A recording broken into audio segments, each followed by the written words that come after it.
Just the way it goes.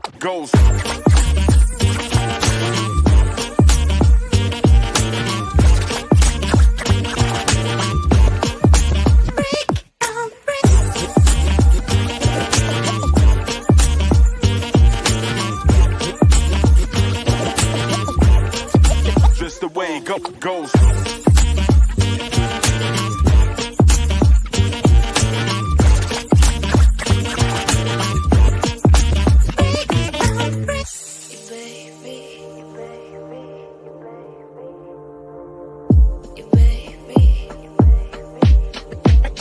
Degrees.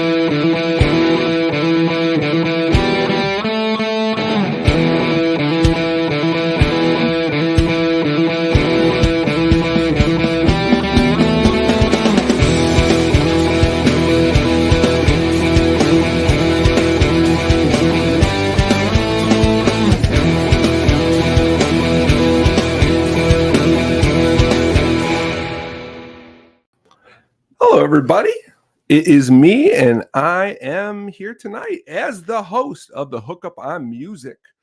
Tonight, as we go along, we are starting our very first open jam. What that is? Well, we're going to be jamming on a topic. Maybe some people will join us. We will see as we go along.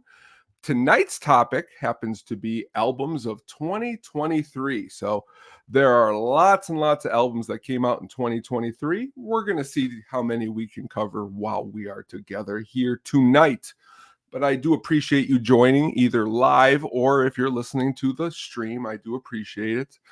As always, we are here to, rock, and we got a lot of stuff to cover. So let's get started, okay? Recently, I was going through lots and lots of different polls, talked to a lot of different people, just different vibes of all the different albums that have come out in this past year. And there is quite a lot of them. So let's get to them. And maybe along the way, like as I said, we will be joined in a jam, and we'll see where we take this. So, okay, if you're starting in the what's the word I'm looking for here? If you're starting in the what's the word I'm looking for? And more of the 80s variety, I would say, but not really anymore, because Depeche Mode still puts out quality work. And this past year, they put out a brand new album. The name of the album was called Memento Mori. Okay. If you like the band, I think it was pretty solid for what they were really, what they've been known for. Sadly, though, on this album, there is only about, 2 members that are official members left in the band who are still, what the word I'm looking for is, putting out definitely quality music. And Depeche Mode definitely does that. They put out lots and lots and lots of good stuff. And along the way, this album just kind of really just is upbeat, along the way. And for a band that has gone through so much, Depeche Mode's album being upbeat, after dealing with loss is definitely something awesome and cool to experience. So I would definitely check out that one if you get a second. But as you're going along, another album, if you're into something a little bit more, what's the word I'm looking for? Again, in the classic variety, Metallica had a new album come out this year, 72 Seasons. It was their 12th full-length album. This one was on my list of one that I definitely enjoyed quite a lot this year. Had a lot of good songs on it, a lot of heavy riffs, long songs, definitely like that. But here we are. We're here at the Open Jam, and we got somebody here ready to jam, and I am really excited to bring her on. Let's do it. Hello. Tony, what's going on, my man? What is going on? Thank you so much for coming on. Absolutely. This Absolutely. is great. Apologize Well, for my tardiness. Thank you yes, for yes, yes. I have got a couple special things here because I was curious to see who is going to show up. I'm going to play the first one here.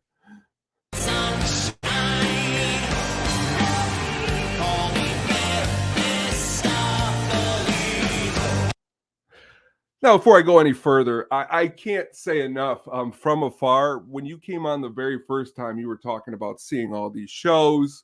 Actually getting to be in a chat with you while you got to experience all this stuff. It was very, very awesome. Very, very cool. You want to go in a little bit about that? Yeah, absolutely. So just for the viewers in the comment section, first off, thank you so much for having me, Tony, and thank you for following along with us. Hello, Henry. So I went and saw 7 different stops on Ghost 2023 tour that started in God, August and ended in September. It was about like a month long uh, run. Went to, gosh, now I have to like think, use my brain. St. Louis, Milwaukee, Chicago, Michigan, Baltimore, and then technically 2 shows in uh, LA. And so 6 cities, 7 shows, and they filmed the last 2 shows. So that was my first experience at like a phone free concert. I don't know if you've been to one like that No, before. no, I have not. If you've been to, Actually, yes. I went and seen Tool, and they have the no phone yeah, policy. But yeah, and Tool was like one of the first to do that. Like yeah. that's part of their shtick for like a little while at least. Now, do you like? Are you okay with that, or?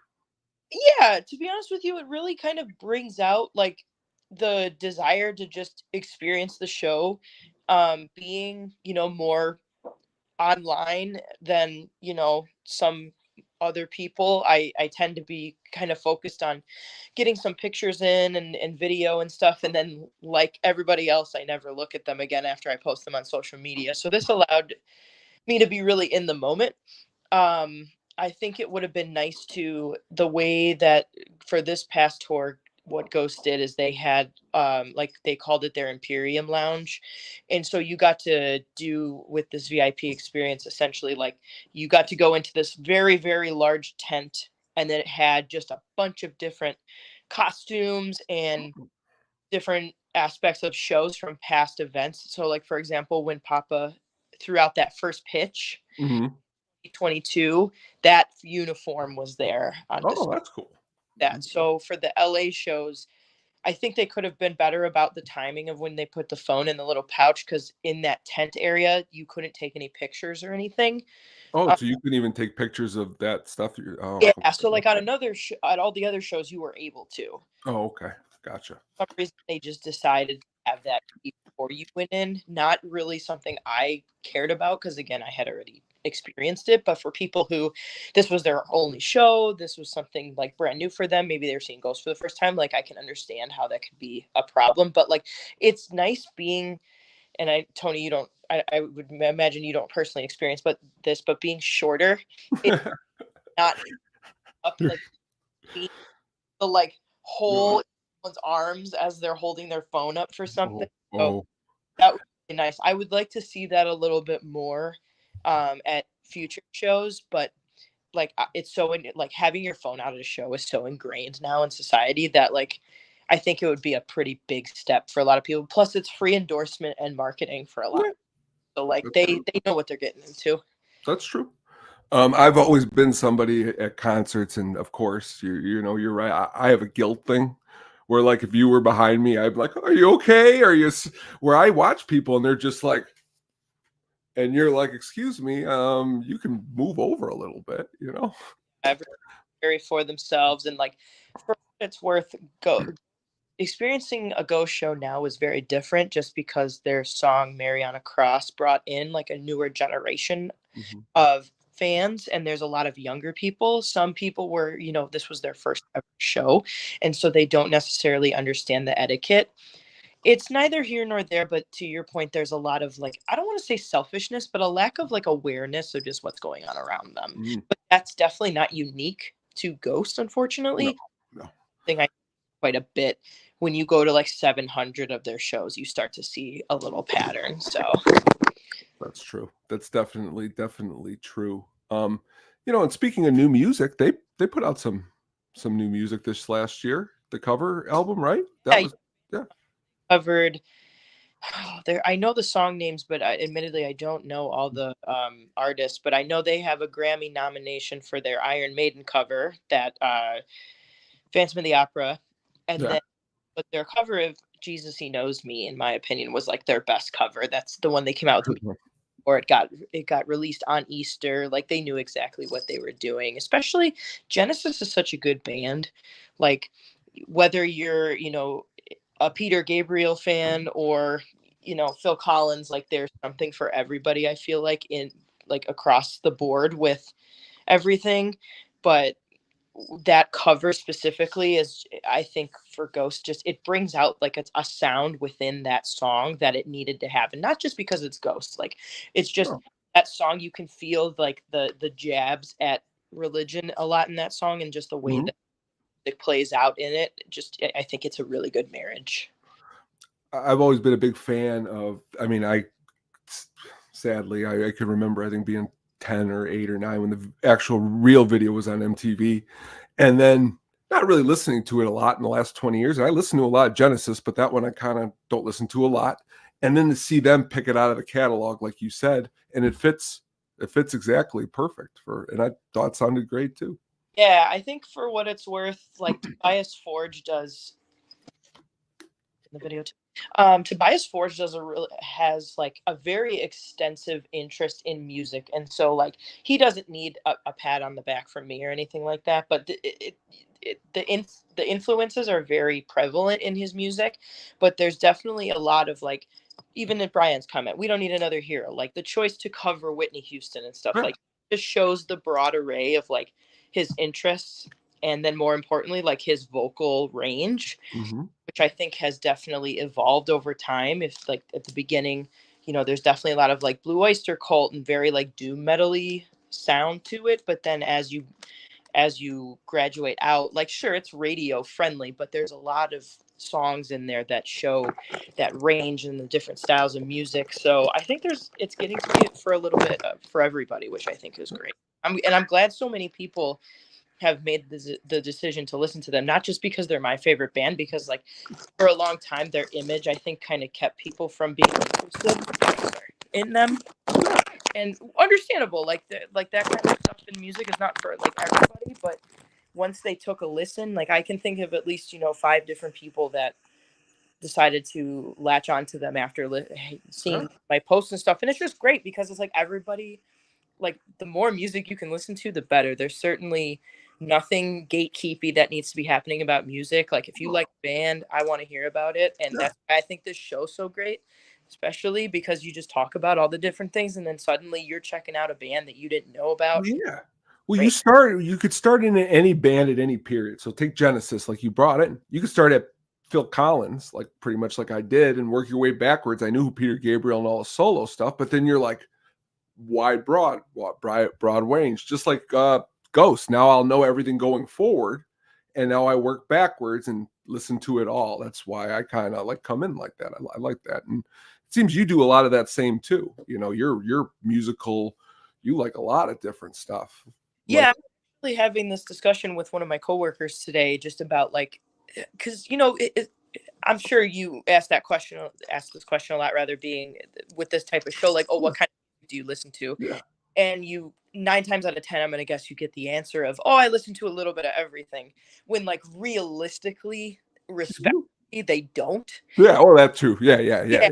But like like you do. You really you. I I mean, try, and I think well, you. I mean, like since I've made it onto the Twitter like 2 years ago, it hasn't just been Ghost. Like I've seen you post everything from cool classic rock bands to the '80s. I mean, you're not what, and that's why I'm glad that you came on the show, because we can go on many different bands and talk Yeah, about them, and yeah, that's all you really ask for. I mean, it's okay to listen to one thing, but a little bit, a little bit, a little bit, because I oh, used to be that person. I mean, I used to be the guy who back in when I listened to only the Misfits, oh, used sure. to make fun of people who would listen to maybe Jesus Is Just All Right by Genesis at that moment. But now I go, man, I shouldn't have been a jerk at that moment, and just take it all in, And then now I like the song. And I think there's a lot more intertwining of music than people realize that you don't necessarily get to experience until you branch out. Yeah. And I think I might have even talked about this the first time I was here, so sorry for being repetitive, but No, don't, please. that Heavy Story of Metal, do you recall Yeah. that early 2000s on VH1, I'm pretty sure. Oh yeah. So much of that show is just all of these different bands that realistically sound very different when you go between the doom metal, the black metal, the hair metal, new metal, all that stuff. But then when you ask people where they got their influences and where it started, it all trickles back to all these same bands, and it's just like a web where everybody can point to somebody else, and that's why it's all. And so the idea to have just one streamlined straight way of listening to music doesn't make sense, because realistically, if you like this band, there's probably a neat little way that you can get down to liking this band. Well, yeah, have to be interested in it. Well, that's even you're somebody somewhere, somebody showed me music, people have showed you music. I'm somebody who also likes those people too, who showed you those music, because if you didn't know that music, it's like the bands, like if Ghost, that's why a lot of times people will get, there's a lot of bands that people don't like, but the band that they love like those bands. And you gotta, I don't understand that, because if you're in a room with your favorite band and you're telling them that this other band that they love sucks, it's going to be a real awkward conversation. Oh, there's two bands that immediately come to mind when I think of stuff that I just can't get through, that I've tried more than the other. I have and if I get grilled for this online, I completely understand. I can't listen to Rush.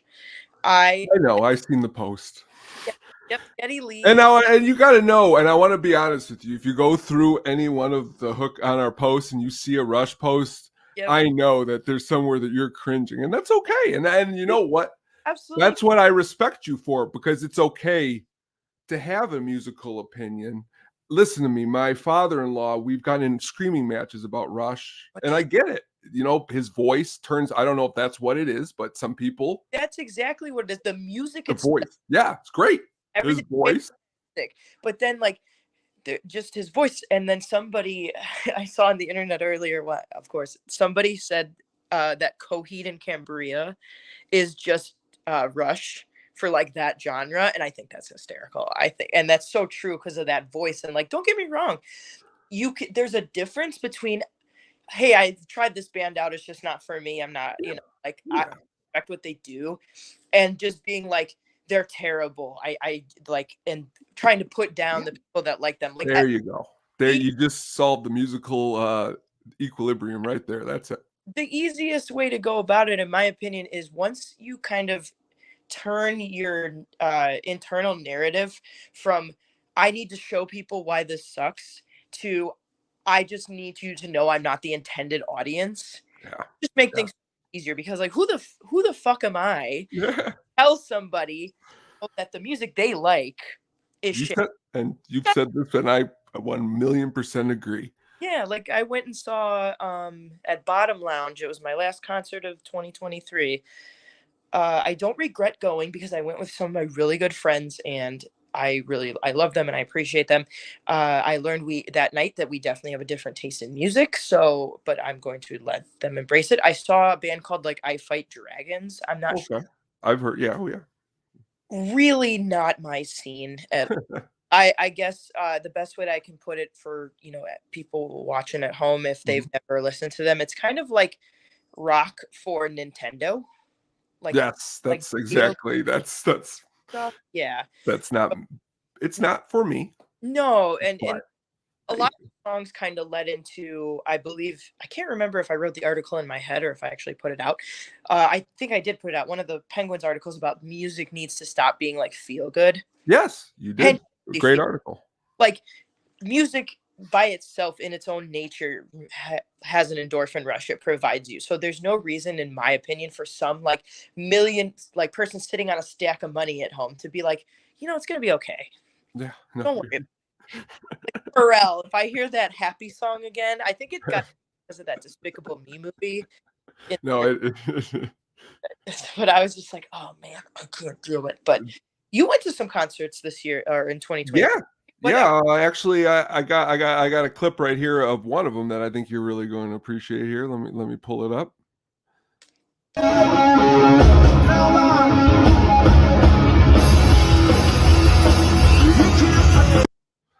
That's actually from the Hammond concert that was with Stone Temple Pilots. I'm still blown away that these awesome bands come through Hammond. Because I'm with you. Unfortunately, I'm right over the border, but I've spent my millions and millions of years that I've been on this planet. No, I'm kidding, only 41, but just making fun of Indiana. I went on tangents that Indiana needed a moat around it so that nobody could ever get to it and stuff. But, but that being said, Hammond, Indiana is just right over the border in Chicago. And actually, in the last 10 years, really cool place that has cool bands. I mean, I've seen everyone from Sublime with Rome and Limp Bizkit to Chevelle and Stone Temple Pilots, and it's free. Free is, well, sometimes that's not bad. It's all at that amphitheater, you said? Yeah, amphitheater. Where it was. Yeah, so like every year, like this year too, whenever they put these out, I'll let you know ASAP in case so the artist. But they do like a rock night, they do like a rap night. So this night they had Lil Wayne this year, they try to get different people every night in there. They got the classic rock night, which they've had like Bad Company, Boston. Yeah, and I mean it's free, but like you're also saying to yourself. And I didn't know this until after the fact, but the actor Michael Shannon, he's in the crowd at this concert in Hammond, and you're saying to yourself, well, I know he's friends with the guys in Local H, but you made it to this Hammond concert? That's kind of cool. Yeah, I know he's in one of the song that he whose music video for escapes me, but he's in one of their music videos. Oh, okay. That's cool. That's pretty cool. I think he's drummed even for them too, for like some songs, depending on where you go. They're actually playing too. I think maybe this might be a little bit closer to your neck of the woods. They're playing at that like Blue Island Brewery. Yes. Yeah. It's kind of close. Yeah. I mean, I Chicago, I would guess. I went to I've seen Chirizi's band twice, and the one time was in Blue Island. It was like 50 minutes from here, but still close enough, not close enough to get to. And that's perfect. This one's on Saturday, February 3rd. I can't go because I won't. Yeah, is that when they're playing? Is that when it is? And then it's them, and then Josh, whatever his last name is, from the Smoky Popes. Oh, cool. And they're doing like a benefit concert for one of the or like some gentleman in the punk scene that got cancer and passed away. So it's like a benefit event. Gotcha. So like all the money goes to like a good cause and stuff too. But that's another like headlining show for them, which they've had significantly less this past year, which is such a big reason why the show you went to was so cool to get to. The drummer had a baby. Oh, so they took some time. Yeah, so he took some time. So the show's kind of dialed back, and they had another guy fill in for him, some Ronnie the whatever, I think, from a band called You Died. Okay. He's in some other bands, I guess, that are in the Chicago like punk scene, but that's just the one that's most prevalent to me. But he's been filling in, and it's been great. I saw them open. The last I saw them was they opened for Black Keys at one of those Christmas shows with Q. Okay, yeah. How were those? How was that? Local H blew it out of the water. I mean, I will say there's something different to going to a show to see a band you like as the headliner versus when they open, because like the opening band, they always have kind of something to prove in a sense. And so for me, just seeing Local H not headlining and like knowing that they go out there and they give it 100%. So there's not or a higher quality or anything like that, but there's something to them, like knowing like, hey, we're playing and we want to make ourselves known to this group, because not everybody in the room most likely knew who they were. Black Keys was fine.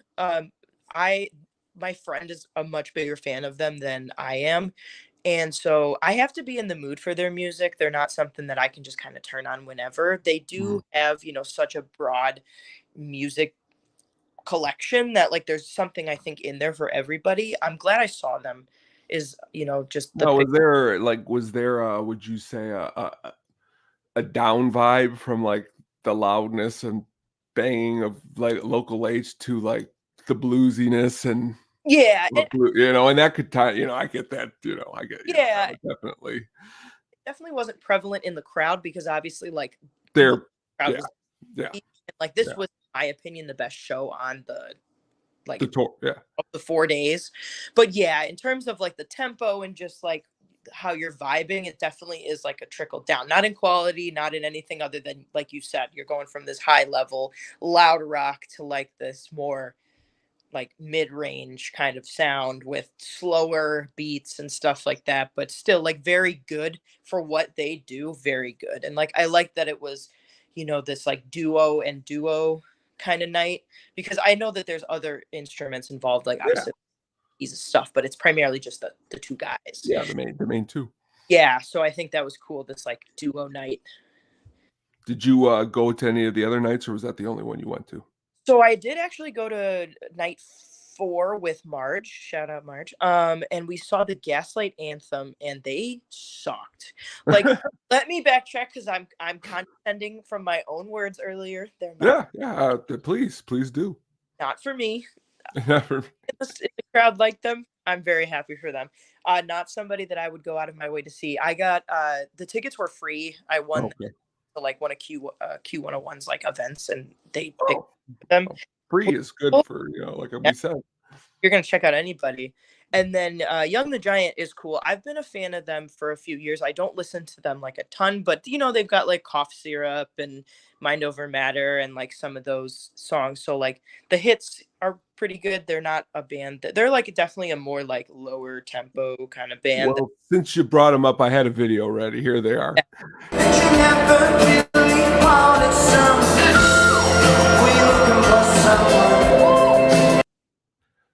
Yeah. So your description is exactly right on. Was that your video or?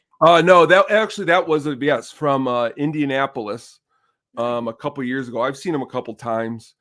They were a band that I was brought to by my brother-in-law, and then I've been brought to a couple more times. And because I've been brought to, I like them, Yeah, but I don't think if my brother-in-law ever brought me to them, I would have and seen them live, I would like them as much, I guess. But I like them. yeah, I think they put on a really good show. absolutely.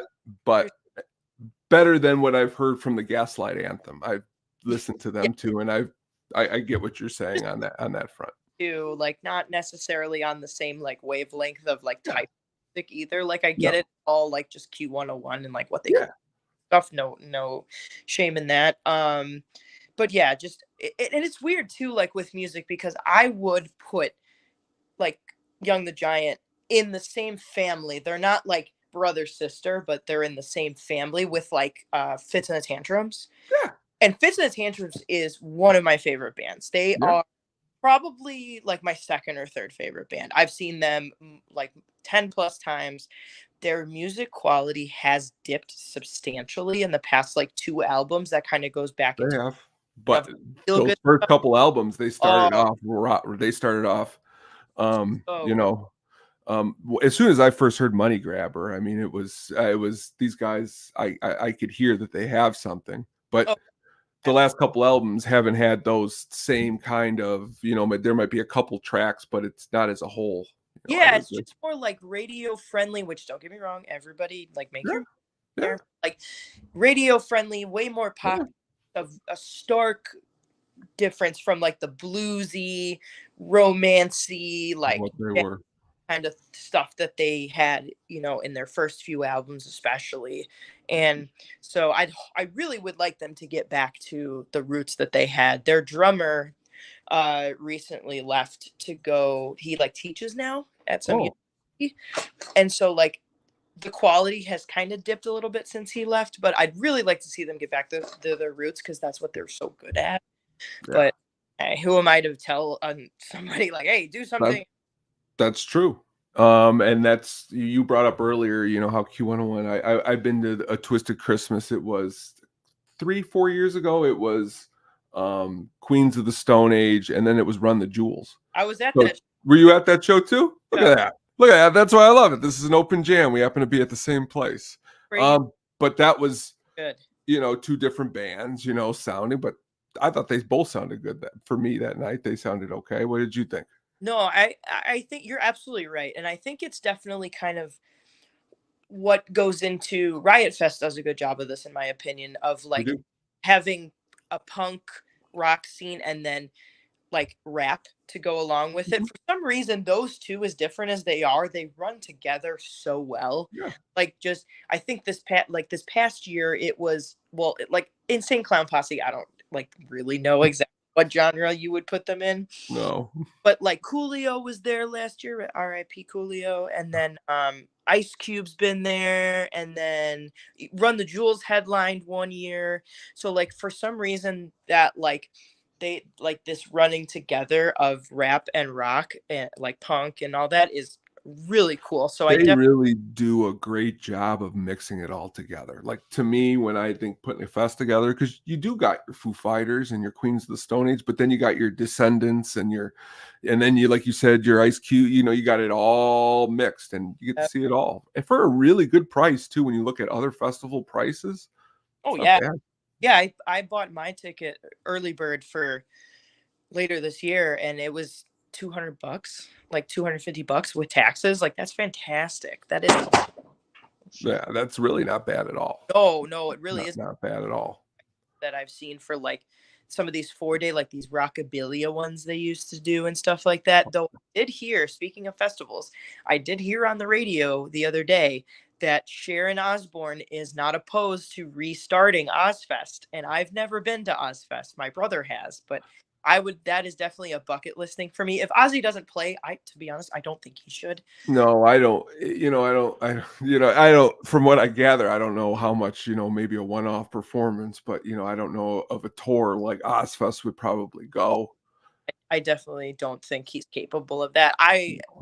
At this point, I have accepted that that is not a possibility anymore because his health is way more important than some half-ass show he's going to be able to put out, because it's just, you have to look at it from like a quality thing at a certain point, and like being able to go out there just to say, hey, I saw Ozzy Osbourne, but it was like a really poor show because he shouldn't have been up there to begin with. That's fun. It's like it's your pitcher who's going out there at age 42, just trying to, you Jamie Moyer on his last year. We Yeah, don't. so he's going back out to pitch in the Yeah, night. we don't. We don't. When we love, and honestly, it was again 3 to 4 years ago in Tinley Park. It was Stone Sour and Ozzy, and and I saw that, and that was about where I thought. Then it was just, it was nice to see Ozzy, and Yeah. Zach Wilde was playing with them, so that made it, the band sounded great. But if you're not feeling well, and a tour is a lot, but Ozfest, that would be, yeah, I definitely would.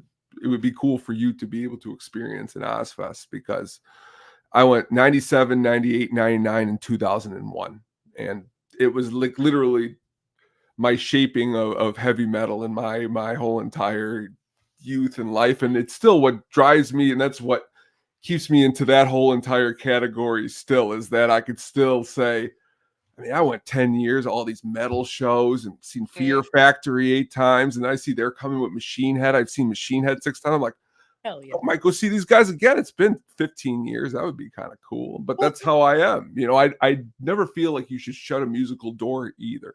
No. Like, you might not listen to it as much, but to say that you love something and then say you don't like it anymore, it's, sometimes that could.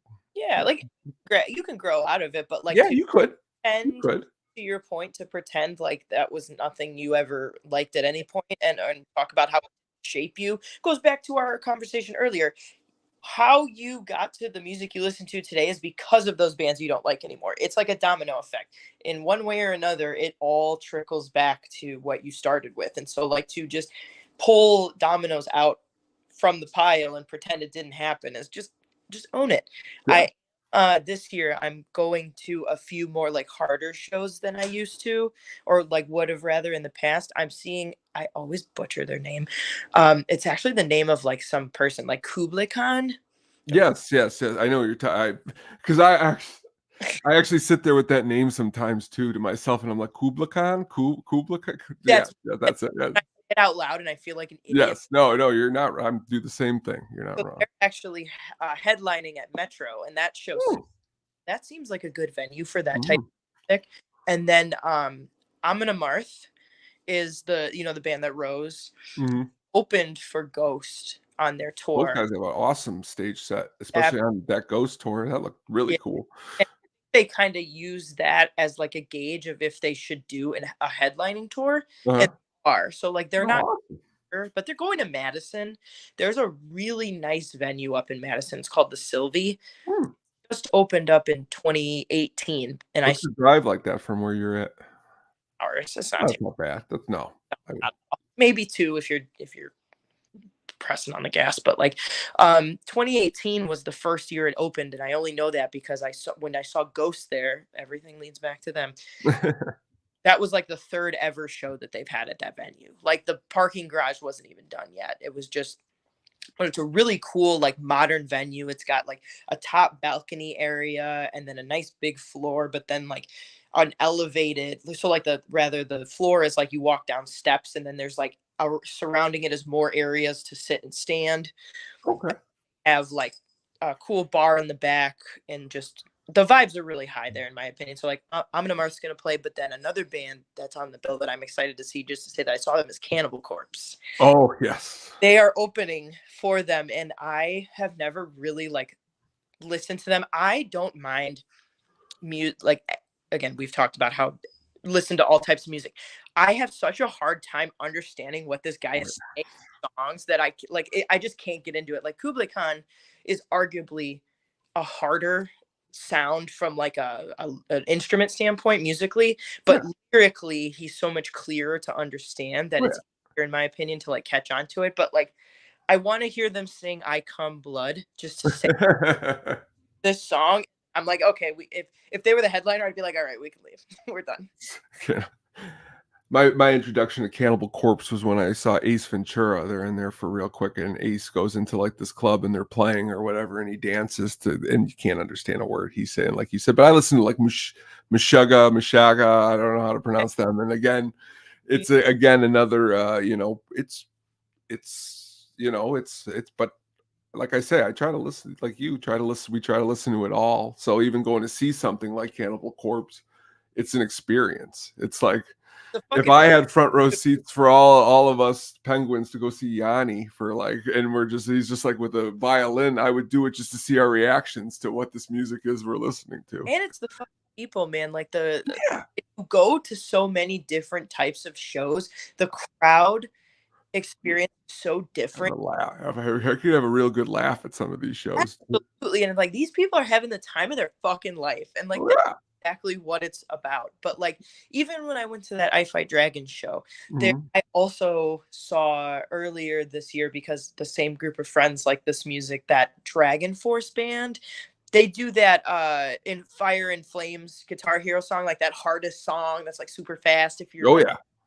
so that's obviously the band. A lot of dragon stuff going on, but like Dragon Force. Yeah.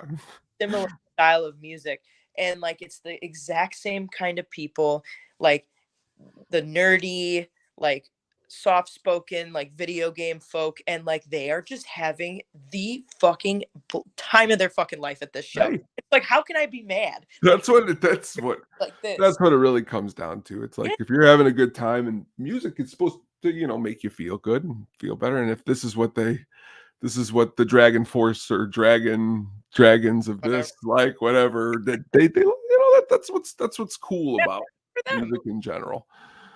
I know if I brought up this band, I know you're not a fan of them, but I've seen Dave a couple times, but like I know, we've talked a couple times. I know if you were with me at this Dave concert and we were having the same type of fun, you would enjoy yourself, because again, it's a different mindset than what and with the people you're with too. It's the Like, experience. you know, me, you, and like back again, me, you, and Brian, we can go see, you know, Pavarotti, you know, like something, you know, some opera singer. We're gonna have a good time because it's the three of us hanging out. And that's what's about music too. Sometimes it's cool. Oh yeah. Uh, before we take off really quick, what was your favorite album this year? Ooh, that's a good question because I have the tendency to experience a lot of music like really late. So I like off the top of my head, I don't have anything that was actually like released in 2013 or excuse me, wow, that's how far off I am. 20, I know in 2024 to at least have this, I'm 99% positive Dua Lipa's coming out with a new album. Oh, yeah. Forward to that. Her single Houdini off of that album was really good. But yeah, as soon as we click this off of this and I go into my Spotify and I look through like the music I'm listening to, I'm gonna be like, I can't believe I didn't fucking think of this one fucking album that I've been listening to nonstop. But yeah, nothing unfortunately comes to mind on the spot. How about yourself though? Oh, there was like Metallica had the new album. I talked Yeah, about that before he came on. Foo Fighters' new album was pretty good, you know. radio friendly for It me. was. It was. They did have one song on there that was 9 minutes long. And for Foo Fighters, they don't make songs over 4 or 5 minutes. And it's a pretty long, jammy song. That's kind of But like, besides that, a lot of radio friendlier type of stuff. did you listen to their uh album, that Dream Widow album? Yes. It's Yes. it feels like in that same realm, Yeah. Yeah. like Oh, that yeah. that It feel does. You know, but again, it's another band, you know, Taylor, you know, passing away and trying to figure out what you're going to do in that next step. It's Mhm. like this next album is the one to see because this is that bridge from losing him to getting a new drummer. That's how I always like to look at music to Yeah, see, you very know, true. how that goes. I You know, think but like I don't know if you ever listen to like The National. yeah. Oh, They had yeah. a new album come out this past year. It wasn't terrible. The Stones actually for a band who have the last couple albums have not been they've been like they're trying to be like the who what they're doing in that time. Like I've heard an album where they got like they're trying to rap on it. This Uh, last album was them just trying to be them at this age, and it didn't sound terrible. Like, and I'm actually shocked by that because I can't say that about like the last 3 or 4 Stones albums. Very true. I'm a real big sucker though for when a new album comes out. I like it a whole lot. Mm. And then it's like in 3 months, do I like it still the same that I did when it first came out? Like, does it wear off or does it stick with you? Now So see, some of these did, you know, but mhm, no, got a lot of good stuff coming up this year. Another band along with Ghost that I brought this up the first time was as Idols, and that first yeah. single that they have in that music video. Mhm. I probably played that like 25 times already. Yeah. That's Coming awesome. September, I got that ticket already. Yeah, yeah. But real quick, National, I saw them last year in May. They were Mhm. really Soccer Mommy opened for them. They're Very good. good. Very good Mhm, band. Glad I got there mhm. early. And the last comment I wanted to make before we go is that I think Dream Widow is the type of music Dave Grohl wanted to make before he realized the Foo Fighters were going to be too big of a band to ignore that type of music. I think that's an avenue he really wanted to explore. Go like that. Yeah, just I because he has actually drummed for Ghost on some of their albums. Oh, really? I didn't Yeah, even know that. on their Infestissimum album, which is the second one, there's um a couple songs at the end and then on one EP where he's drummed. He's not never named because none of them are, but there's a couple cool pictures of him with like Papa 2 and he's like doing the praying hands and stuff. So like you can definitely pick up on his drumming style really quick too. So it's very apparent in some of their songs. If anything, the hookup on music can do is I'm going to try to get you the list of who those musicians are under those masks, so that you could be the first one to know who. Because that would be interesting. Because just to see who's because even you saying that, I mean, if he's playing on it, who else is possibly a Oh yeah, play all on the it? schools are out now. So like for a long time it Oh, was so you know then who is playing under the mask right now? yeah, correct. Okay. I was under the impression it was like this cool. It still is cool, but like It's so for a cool. while. To your point, up until like 2018 or 19, it was like super anonymous. But That's what I was a former reading about. manager sued the lead singer, and so he had to become public because of it. And so it kind of just trickled down from there. So, but to your point, these guys are like really good artists. One went and did a solo thing now, but nobody as big as Dave Grohl, but it's never been officially said, but it's like very apparent when you, as soon as like the opening. So thank you for having me on, by the way. No problem. Thank you so much for coming on. Everybody, please, if you get a chance, head on down to the sadisticpenguinstudios.com and please read some of Roxy's articles. They're really, really awesome. You know, along with, if you get a chance, she is part of the Ask Crew too, and they are really, really all awesome. They have a live show that also is going to be on tomorrow at 7. So check that out on YouTube. Thank you again, Roxy, so much for joining me. Absolutely, Tony. Thank you so much. All right. Take care. You. All right. So yes, we have covered some albums tonight, some other couple albums here before I take off and we go on our way. Is Jason Isbell had a new album come out called Weather Vanes. That was pretty good. I enjoyed Wilco's newest album, Cousin. Wilco is really awesome. But what's really awesome, everyone, is that you have joined me tonight to share the awesomeness of music. Every 2 weeks, we're going to go live and we're going to have these open jams. If you're ever interested in joining, please let me know. We can talk about anything, everything. We could stay, all night and talk, but probably only about 45 minutes. I do appreciate everybody tuning in tonight. Until the next time, please like and subscribe everything that is going on the Sadistic Penguin Studios on the YouTube channel. Of course, earlier, as you've seen, I am wearing this It's Getting Drafty in Here shirt. Today is the anniversary, and if you're listening to a little while, the anniversary of The Sopranos came out today, and there's a really awesome It's Getting Drafty episode that is out. Go check that out. This Friday, you're definitely going to want to come back here and tune into the YouTube channel. Big deep dive into The Godfather, one of the greatest movies of all time. At the show, we'll be bringing you that. So please tune in. But people, thank you so much. I know we love talking about music and we love spending this time together. And until the very next time we happen to be talking, everybody out there, please take care.